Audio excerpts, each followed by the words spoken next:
जो मैं आज बना हूँ वो मैं 12 साल की उम्र में ही बन गया था उस सर्दी की शाम 1975 में। उस दिन का एक एक पल मुझे बहुत अच्छे से याद है। मैं आज भी 26 साल पुराने उन गलियों को याद करता हूँ। गर्मी के आखिरी दिन मेरे दोस्त रहीम खान ने मुझे फ़ोन किया पाकिस्तान से। उसने मुझे मिलने बुलाया। मुझे पता था कि रिसीवर के उस तरफ मेरा दोस्त नहीं बल्कि मेरे अतीत के पाप हैं जो मुझे बुला रहे हैं। फ़ोन रखकर मैं घूमने चला गया स्प्रिंकल लेक के पास, जो कि गोल्डन गेट पार्क के उत्तर दिशा के किनारे पर स्थित है। मेरी नज़र आसमान में पड़ी। वहाँ पर खूब सारी पतंगें उठ रही थी, लाल और नीले रंग की पूंछों की जैसे आकाश जगमगाया हुआ था। वो पेड़ों और टहनियों के ऊपर नाच रही थी। देखते ही मुझे हसन की आवाज़ सुनाई पड़ी अपने कानों में, तुम्हारे लिए हज़ारों दफ़ा। मैं पार्क में बेंच के ऊपर बैठा और मैंने वह सोचा जो रहीम खान ने फ़ोन रखने से पहले मुझे कहा कि एक रास्ता है फिर से अच्छा बनने का। वह वाक़या बार बार मेरे जहन में गूंज रहा था और मैं अपनी ज़िंदगी के बारे में सोचने लगा जो मैंने 1975 की सर्दियों से पहले अफ़गान में बिताई थी अपने बाबा, अली और हसन के साथ, और जिन्होंने मुझे वो बनाया जो मैं आज हूँ। जब मैं और हसन छोटे थे तो हम प्रसिद्ध पेड़ों पर चढ़ते थे और अपने पड़ोसियों को परेशान करते थे। हम पेड़ों की टहनियों पर एक दूसरे के पास बैठने और गुलेल में अखरोट रखकर अपने पड़ोसी के कुत्ते पर निशाना लगाते थे। हसन ऐसा कभी नहीं चाहता था, लेकिन मैं उससे जब पूछता तो वो मुझे मना नहीं कर पाता था। उसने मुझे कभी किसी चीज़ के लिए मना नहीं किया। हसन का गुलेल का निशाना अचूक था, वो उसमें माहिर था। हसन के पिता अली हमें हमेशा पकड़ लेते और वो हसन को डांट लगाते, पर मुझे कुछ नहीं कहते। हसन कभी यह बात नहीं बताता कि यह आइडिया मेरा नहीं, आमिर का था। हमारा घर ईंटों से बने रास्ते के बाईं ओर था। पीछे का आंगन रास्ते के अंत में था। हर कोई इस बात पर सहमत था कि मेरे बाबा ने पूरे काबुल में सबसे सुंदर घर बनवाया था। कुछ लोगों का मानना था कि वह पूरे काबुल का सबसे खूबसूरत घर है। गुलाब की झाड़ियों से घिरा हुआ एक चौड़ा प्रवेश द्वार संगमरमर के फर्श और चौड़ी खिड़कियों वाले विशाल घर की ओर जाता था। इस फान में बाबा द्वारा हाथ से चुनी गई जटिल मौज के टाइलें चारों बाथरूमों के फर्श को ढकती थी। सोने की सिलाई वाली टेप्स्ट्री, जिसे बाबा ने कलकत्ता से खरीदा था, दीवारों पर लगी हुई थी। गुंबददार छत से एक क्रिस्टल झूमर लटका हुआ था। बाबा हमेशा अपने पसंदीदा 3 विषयों पर चर्चा करते थे, राजनीति, व्यापार और फुटबॉल। बगीचे के दक्षिणी छोर पर एक लोकाट वृक्ष की छाया में नौकरों का घर था, एक छोटी सी मिट्टी की बनी झोपड़ी जहां हसन और उसके पिता रहते थे। वहीं उस छोटी सी झोपड़ी में हसन का जन्म हुआ था 1964 में। मेरे जन्म से ठीक 1 साल बाद मुझे जन्म देते वक्त मेरी माँ गुजर गई थी। 18 साल तक मैं उसी घर में रहा। मैंने हसन और अली के क्वार्टर में सिर्फ कुछ ही बार कदम रखा था। जब सूरज पहाड़ियों के पीछे छिप जाता और हम दिन भर खेलना बंद कर देते तो अलग हो जाते और अपने अपने घर चले जाते। उससे छोटे से झोपड़े में ही हसन की माँ सोन बहार ने उसे जन्म दिया था और उसके बाद वो उसे छोड़कर भाग गई थी। गान में मौत से बदतर भागना माना जाता था। वह यात्रा करने वाले गायक और नर्तकियों के समूह के साथ भाग गई थी। हसन ने कभी भी अपनी माँ के बारे में कभी जिक्र नहीं किया, जैसे वो इस दुनिया में थी ही नहीं। मैं एक पश्तून था और हसन एक हज़ारा था। मैं हमेशा हसन और उसके पिता अली को हमारे लोगों द्वारा प्रताड़ित करते देखा और उन्हें चिढ़ाते हुए देखा करता था कि वो एक हज़ारा है। मैं यह समझ नहीं पा रहा था कि हम पश्तून हज़ारा लोगों के साथ ऐसा व्यवहार क्यों करते हैं। फिर एक दिन बाबा के स्टडी टेबल में मैंने इतिहास की एक किताब देखी जिसे एक ईरानियन लेखक ने लिखा था, जिसका नाम खुरामी था।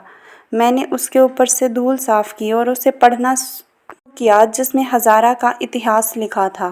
पूरा अध्याय हसन के लोगों के बारे में लिखा था। मैंने पढ़ा कि कैसे मेरे लोगों ने, पश्तूनों ने हज़ारा लोगों को दबाया, उन पर अत्याचार किए, उनकी हत्याएं की।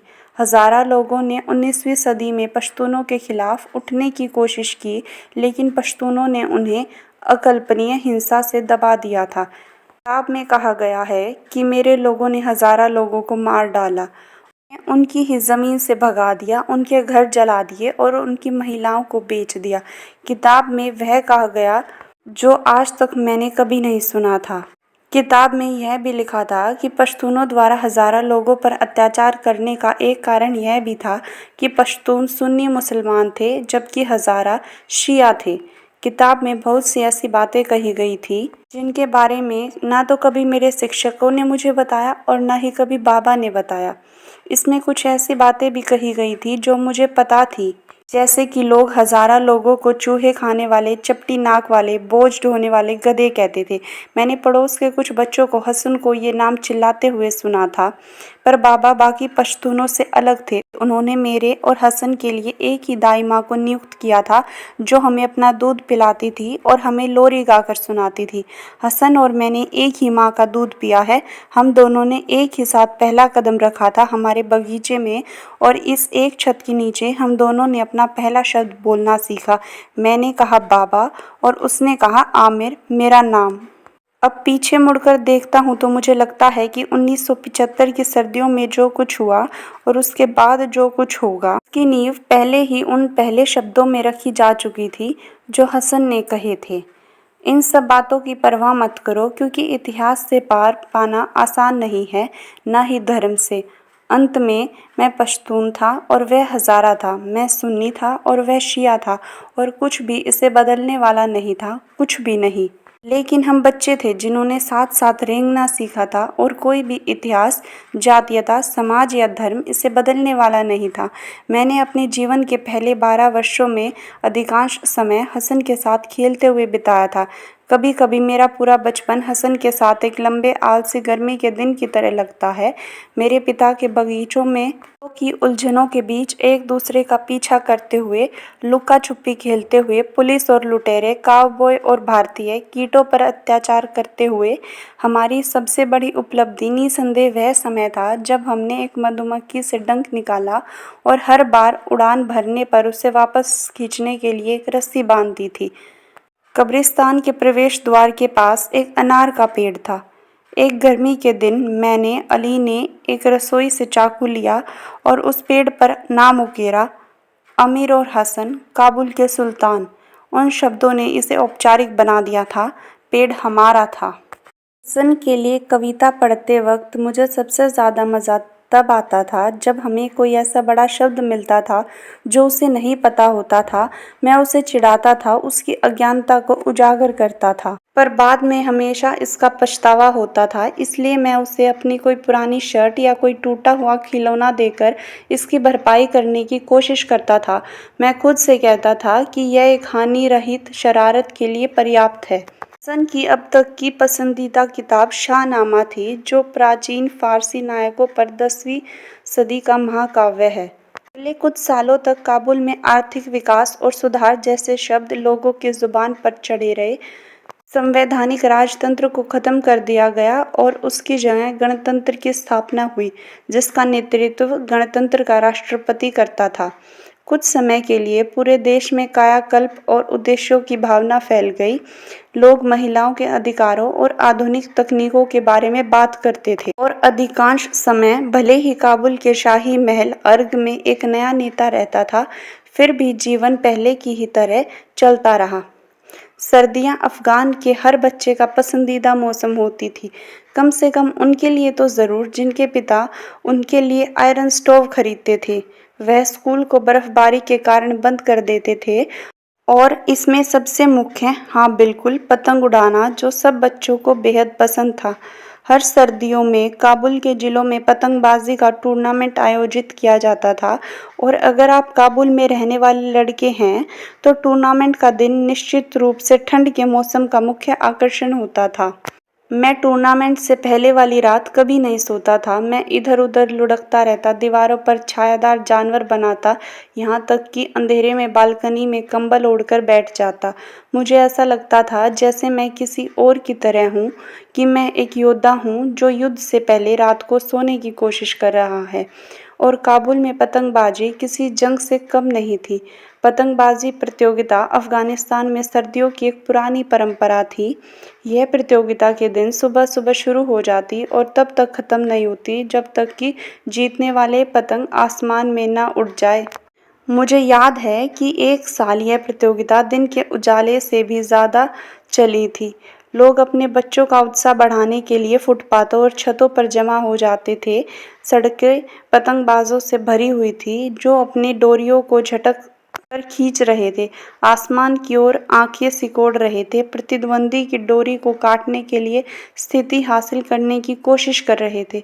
हर पतंगबाज के पास एक सहायक होता था। मेरे मामले में हसन, जो डोरी को पकड़ता था और डोरी को आगे बढ़ाता था। नियम सरल थे, कोई नियम नहीं। अपनी पतंग उड़ाओ, विरोधियों की पतंग काटो, शुभकामनाएं। मैं पतंग उड़ाने वाला था और हसन पतंग के पीछे भागकर उसे पकड़ने वाला था। 1975 की उन सर्दियों में मैंने हसन को आखिरी बार पतंग के पीछे भागते देखा था और फिर टूर्नामेंट का दिन आ गया। चारों तरफ पतंग पकड़ने के लिए बच्चे इधर-उधर भाग रहे थे। सबसे बड़ा इनाम था जो बच्चा आखिर में उड़ने वाली पतंग को हासिल कर ले। वह पतंग ये सबसे बड़ा इनाम थी क्योंकि वह उनके शौर्य का प्रतीक थी। और दिन के आखिर तक आते-आते मैंने और हसन ने लगभग सारी पतंगें काट ली। शाम के वक्त बस अब आसमान में एक नीली पतंग उड़ रही थी, वही हमारा इनाम थी। अगर बाबा गलत होते और अगर कोई ईश्वर है, जैसा मैं स्कूल में सुनता था, तो उस दिन वो मुझे जिता देता क्योंकि मुझे खुद को अपने बाबा की नज़रों में साबित करना था। शाम हो चुकी थी और अब आसमान में सिर्फ 2 ही पतंगें बची थी, एक मेरी और एक नीली पतंग। हवा के झोंके ने मेरी पतंग को ऊपर उठा दिया और मैंने इसका फ़ायदा उठाया। डोरी को खींचा, ऊपर खींचा, अपनी पतंग को नीली पतंग के ऊपर लपेटा। मैंने अपनी स्थिति बनाए रखी। नीली पतंग को पता था कि वह मुश्किल में है। वह जाम से बाहर निकलने की पूरी कोशिश कर रही थी, लेकिन मैंने उसे जाने नहीं दिया। मैंने अपनी स्थिति बनाए रखी। भीड़ को लगा कि अंत निकट है। उसे काटो का तेज होता गया, जैसे रोमन ग्लैडिएटर को मारने के लिए नारे लगा रहे हों।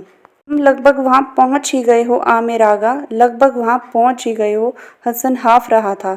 फिर वह क्षण आया। मैंने अपनी आंखें बंद कर ली और डोरी अपनी पकड़ ढीली कर दी। हवा के झोंके से डोरी फिर से मेरी उंगलियों पर लगी और फिर मुझे यह जानने के लिए भीड़ की दहाड़ सुनने की ज़रूरत नहीं थी। मुझे देखने की भी ज़रूरत नहीं थी। हसन चिल्ला रहा था और उसका हाथ मेरी गर्दन के चारों ओर लिपटा हुआ था। शाबाश, शाबाश आमिर आगा। हम दोनों हंस रहे थे, हम दोनों रो रहे थे। तुम जीत गए हो आमिर आगा, तुम जीत गए हो। फिर मैंने बाबा को हमारी छत पर देखा। वह किनारे पर खड़े थे, अपनी दोनों मुट्ठियां हिला रहे थे, चिल्ला रहे थे और तालियां बजा रहे थे। और यहीं पर मैंने 12 साल के जीवन का सबसे बड़ा पल जब बाबा को छत पर देखा। उन्हें आखिरकार मुझ पर गर्व था, लेकिन अब वह कुछ और कह रहे थे, अपने हाथों से इशारा कर रहे थे। तब मुझे समझ आया, हसन मुझे पता है, उसने गले मिलते हुए कहा। इंशाअल्लाह हम बाद में जश्न मनाएंगे। अभी मैं तुम्हारे लिए वह नीली पतंग लाने जा रहा हूँ, उसने कहा। उसने रील छोड़ी और दौड़ पड़ा। उसके पीछे उसकी हरी चप्पल की किनारी बर्फ में घसीट रही थी। हसन, मैंने पुकारा, इसे लेकर वापस आओ। काफ़ी देर होने के बाद जब हसन पतंग लेकर वापस नहीं आया, तो मैं उसे खोजने निकल पड़ा। मुझे डर लगने लगा था कि कहीं अंधेरा होने से पहले मैं उसे ढूंढ न पाऊँ। तब अचानक मैंने ज़ोर की एक आवाज़ सुनी। मैं गली के किनारे पर गया और मैंने देखा कि 3 लड़के हसन को पकड़े हुए हैं। उनमें से एक आसिफ था। आसिफ ने हसन से कहा कि वो उसे वो नीली पतंग दे दें और वो लोग उसे बिना चोट पहुँचाए वहाँ से जाने देंगे, पर हसन ने मना कर दिया। मैं सड़क के कोने पर चिपक कर ये सब देख रहा था। मेरी हिम्मत नहीं हुई कि मैं वहाँ जाकर हसन को बचाऊँ। मैं जहाँ खड़ा था वहाँ से भी हसन की आंखों में डर साफ झलक रहा था, लेकिन उसने अपना सिर हिला दिया। आमिर आगा ने टूर्नामेंट जीता है और मैंने उसके लिए यह पतंग है। मैंने इसे निष्पक्ष रूप से पकड़ा है। यह पतंग आमिर आगा की है। और आखिरकार आसिफ और उसके साथियों ने हसन की पिटाई की, लेकिन वो असफल रहे पतंग लेने में। हसन ने पत्थर फेंका, पत्थर आसिफ के माथे पर लगा। आसिफ चिल्लाया और हसन पर झपटा, जिससे वह ज़मीन पर नीचे गिर गया। वली और कमाल, जो उसके 2 साथी थे, उसके पीछे पीछे आए। मैंने अपनी मुट्ठी काट ली। अपनी आंखें बंद कर ली। मैंने देखना बंद कर दिया, गली से दूर मुड़ गया। मेरी कलाई से कुछ गर्म बह रहा था। मैंने पलक झपकाई, देखा कि मैं अभी भी अपनी मुट्ठी को काट रहा था, इतनी जोर से कि उंगलियों से खून निकलने लगा। मुझे कुछ और एहसास हुआ। मैं रो रहा था, कोने के पास से। मैं आसिफ की तेज लयबद्ध गुर्राटे सुन सकता था। मेरे पास निर्णय लेने का एक आखिरी मौका था, यह तय करने का एक आखिरी मौका था कि मैं कौन बनने जा रहा हूँ। मैं उस गली में जा सकता था, हसन के लिए खड़ा हो सकता था, जिस तरह से वह अतीत में मेरे लिए खड़ा हुआ था, और जो कुछ भी मेरे साथ होगा उसे स्वीकार कर सकता था, या मैं भाग सकता था। अंत में मैं भाग गया। मैं भाग गया क्योंकि मैं कायर था। मुझे आसिफ से डर था कि कहीं वो मुझे भी न पीट दे। मुझे चोट लगने का डर था। मैं वापस घर भाग आया और थोड़ी देर बाद हसन पतंग के साथ वापस आया। मैंने उससे पूछा कि वो कहाँ रह गया था। उसने कुछ कहना शुरू किया और उसकी आवाज़ फट गई। उसने अपना मुंह बंद किया, खोला और फिर से बंद किया। एक कदम पीछे हटा, अपना चेहरा पोंछा। और उस वक्त मैं और हसन गली में जो कुछ हुआ उस पर चर्चा करने के सबसे करीब थे। मुझे लगा कि वह फूट फूट कर रोएगा, लेकिन मेरी राहत की बात यह थी कि वह नहीं रोया, और मैंने दिखावा किया कि मैंने उसकी आवाज़ में दरार नहीं सुनी, ठीक वैसे ही जैसे मैंने दिखावा किया कि मैंने उसका चोटिल शरीर नहीं देखा। उसने बस इतना कहा, आगा साहब चिंता मत करें, सब ठीक है। वो मेरी तरफ से मुड़ा और लंगड़ाते हुए वहाँ से चला गया। एक हफ्ते तक मैंने हसन को मुश्किल से ही देखा। जब मैं उठता तो मेरा टोस्ट ब्रेड, चाय और उबला हुआ अंडा पहले से ही रसोई के मेज पर रखे हुए होते। दिन भर के लिए मेरे कपड़े इस्त्री करके तय करके रखे हुए होते और फोयर में बेंत की सीट वाली कुर्सी पर रखे हुए होते, जहाँ हसन आमतौर पर इस्त्री करता था। वह नाश्ते की मेज पर मेरे बैठने का इंतज़ार करता था, फिर वह इस्त्री करना शुरू करता था। हम बात कर सकते थे। वह गाता भी था। इस्त्री की फुफकार के बीच ट्यूलिप के खेतों के बारे में पुराने हज़ारों गाने गाता था। अब सिर्फ तय रखे हुए कपड़े थे मेरा स्वागत करने के लिए, वह और एक ऐसा नाश्ता जो मैं अब मुश्किल से ही पूरा कर पाता था। 1976 की गर्मियों में मैं 13 साल का हो गया था। अफ़गानिस्तान में शांति और गुमनामी की यह आखिरी गर्मियाँ थीं। बाबा और मेरे बीच सब कुछ फिर से ठंडा हो रहा था। मुझे लगता है कि इसकी शुरुआत उस बेवकूफ़ाना टिप्पणी से हुई थी जो मैंने उस दिन की थी जब हम ट्यूलिप लगा रहे थे, नए नौकर रखने के बारे में। मुझे यह कहने का पछतावा हुआ, मुझे वाकई पछतावा हुआ, लेकिन मुझे लगता है कि अगर मैंने ऐसा नहीं भी किया होता तो भी हमारा छोटा सा सुखद अंतराल समाप्त हो गया था। शायद इतना जल्दी नहीं, लेकिन ऐसा ज़रूर हुआ होता। बाबा ने मेरे जन्मदिन की शानदार पार्टी रखी। उसमें उनके सभी मेहमान आए हुए थे। आसिफ भी अपने माता पिता के साथ आया हुआ था। आसिफ को देखकर हसन अपनी झोपड़ी में चला गया। इस नज़ारे को देखकर मेरा मन दुख से भर गया, पर मैं हसन के लिए कुछ नहीं कर पाया। कुछ दिनों बाद अली ने बाबा से कहा कि वो और हसन अब वहाँ काम नहीं कर पाएंगे और वो अपने रिश्तेदार के पास हज़रताजत जा रहे हैं। बाबा ने काफ़ी कोशिश की उन्हें रोकने की, पर वह असफल रहे। फिर मैंने देखा कि बाबा ने कुछ ऐसा किया जो मैंने उन्हें पहले कभी नहीं करते देखा था। वे रो पड़े। एक वयस्क व्यक्ति को रोता देखकर मैं थोड़ा डर गया। पिताओं को नहीं रोना चाहिए, कृपया बाबा कह रहे थे, लेकिन अली पहले ही दरवाजे की ओर मुड़ चुका था। हसन उनके पीछे पीछे चल रहा था। मैं कभी नहीं भूल सकता कि बाबा ने यह कैसे कहा, उनकी विनती में जो दर्द था, जो डर था। मैं पीछे हटा और मैंने देखा कि खिड़कियों के शीशों से बारिश की बूंदें गिर रही थी, जो पिघलती हुई चांदी की तरह लग रही थी। मैंने हसन की एक आखिरी धुंधली झलक देखी, जो पीछे की सीट पर बैठा था, इससे पहले कि बाबा सड़क के उस कोने पर बाईं ओर मुड़े जहाँ हमने कई बार कंचे खेले थे। और फिर वो गाड़ी मेरी आंखों से ओंझल हो गई। काबुल अब पहले जैसा नहीं रहा था। काबुल में सैनिक विद्रोह और अराजकता का माहौल छा गया था।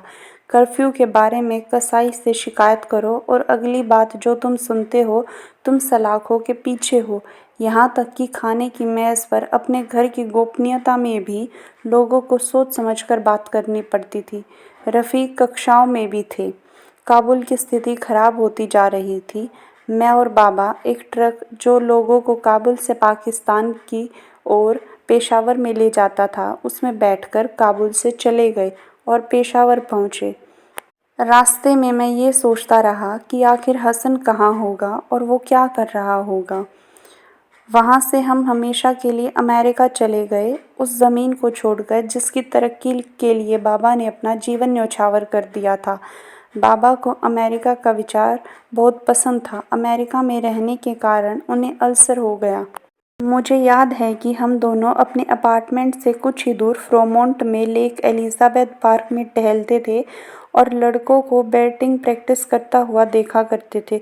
छोटी लड़कियां खेल के मैदानों में झूल कर खिलखिलाती हुई हंसती थीं।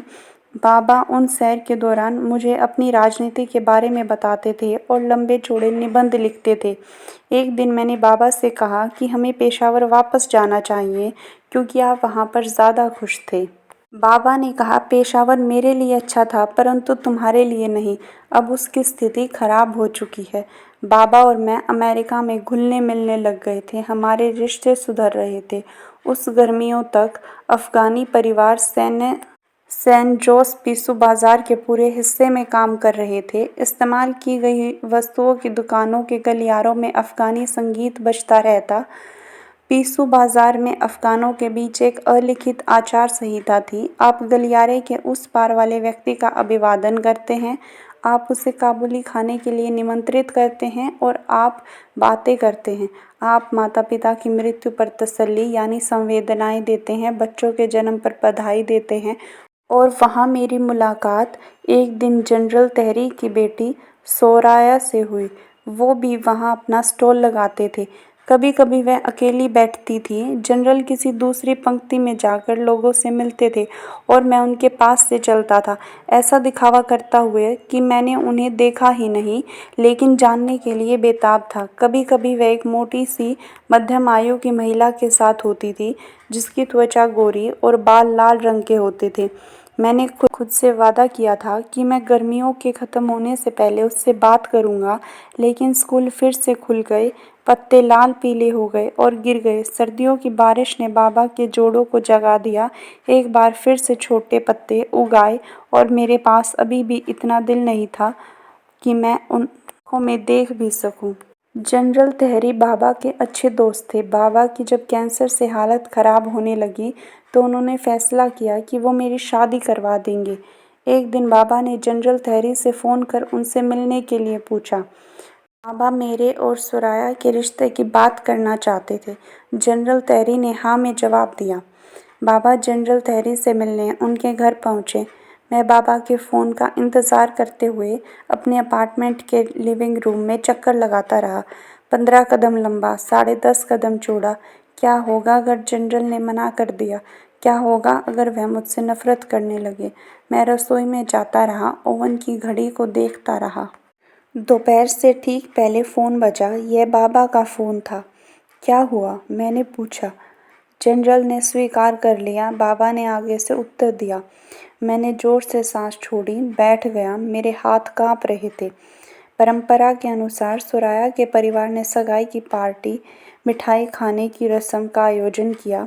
फिर सगाई का दौर चलता रहा जो कुछ महीनों तक चला। फिर शादी हुई जिसका खर्चा बाबा ने उठाया। बाबा की मृत्यु के कुछ समय बाद सुराया और मैं फ्रोमोंट में एक बेडरूम वाले अपार्टमेंट में चले गए जो जनरल और खाला जमीला के घर से कुछ ही ब्लॉक दूर था। 1988 की गर्मियों में अफ़गानिस्तान से सोवियत सेना के वापस जाने से लगभग 6 महीने पहले मैंने अपना पहला उपन्यास पूरा किया जो काबुल में सेट एक पिता पुत्र की कहानी थी, जिसमें मैंने ज़्यादातर उस टाइपराइटर से पढ़ा था जो जनरल ने मुझे दिया था। 6 सप्ताह बाद मार्टिन ग्रीनवोल्ट नामक एक व्यक्ति ने न्यूयॉर्क से फ़ोन करके मेरा प्रतिनिधित्व करने की पेशकश की। मैंने केवल सुराया को इसके बारे में बताया, लेकिन सिर्फ इसलिए कि मेरे पास एक एजेंट है। इसका यह मतलब नहीं है कि मेरा उपन्यास प्रकाशित हो जाएगा। अगर मार्टिन उपन्यास बेचता है तो हम जश्न मनाएंगे। 1 महीने बाद मार्टिन ने मुझे फिर फ़ोन करके बताया कि मैं एक प्रकाशित उपन्यासकार बनने जा रहा हूँ। जब मैंने सुराया को बताया तो वह चिल्ला उठी। उस रात हमने सुराया के माता पिता के साथ जश्न मनाया। सुराया के साथ मेरा जीवन में शांति से गुजर रहा था। हम दोनों खुश थे। बस एक ही कमी थी, वो थी माता पिता न बनने का दुख। फिर रहीम के फ़ोन ने मुझे फिर से अतीत की ओर खींच लिया। एक सप्ताह बाद मैं पाकिस्तानी इंटरनेशनल एयरलाइंस की फ़्लाइट में खिड़की वाली सीट पर बैठा और रहीम से मिलने पहुंचा। रहीम खान काफ़ी बीमार था। रहीम मेरे पिता के अच्छे मित्र थे। रहीम ने मुझे वह सच बताया जो वर्षों से बाबा मुझसे छिपाते आए थे। उसने बताया, हसन मेरा ही सौतेला भाई है। वो बाबा और सोन बहार का बेटा है। मैं यह सुन के सदमे में चला गया कि आखिर हर कोई मुझसे झूठ कैसे बोल सकता था। आगे रहीम ने बताया कि हमने काबुल छोड़ने के बाद वो हसन से मिले थे। उसकी शादी हो चुकी है और उसका एक बेटा है, शोराब। रहीम ने उनसे कहा कि वो वापस आ जाएं काबुल और बाबा के घर की देखभाल करें। हसन ने अपने परिवार के साथ वापस काबुल में रहने का निर्णय किया और वे बाबा के घर की देखभाल करने लगे। फिर एक दिन तालिबान के लोगों ने हसन और उसकी फरजाना की गोली मारकर हत्या कर दी और घर पर कब्जा कर लिया। शोराब अभी भी अफ़गानिस्तान में ही किसी अनाथ आश्रम में है। रहीम ने आगे कहा कि मैं चाहता हूँ कि आप काबुल जाओ और शोराब को वहाँ से ले आओ। यही एक रास्ता है फिर से अच्छा होने का और हसन के साथ हुए अन्याय का कर्ज चुकाने का। मैं जानता हूँ उस गली में उस दिन क्या हुआ था। मैंने रहीम खान से कहा था कि मैं काबुल नहीं जा सकता। अमेरिका में मेरी पत्नी है, घर है, करियर है और परिवार है। लेकिन मैं अपना सामान बांधकर घर से कैसे जा सकता हूँ जबकि मेरे कामों की वजह से हसन को उन चीज़ों को पाने का कभी मौका ही नहीं मिल पाया जिनका वो हकदार था। मैं चाहता था कि रहीम खान ने मुझे फ़ोन न किया होता। मैं चाहता था कि वह मुझे मेरी गुमनामी में जीने देता, लेकिन उसने मुझे बुलाया था और रहीम खान ने जो मुझे बताया उसने सारी चीज़ें ही बदल दी। मुझे यह देखने का मौका मिला कि कैसे मेरा पूरा जीवन 1975 की सर्दियों से बहुत पहले, जब वह गायिका हज़ारा महिला अभी भी मुझे दूध पिला रही थी, झूठ, विश्वासघात और रहस्यों का चक्र था।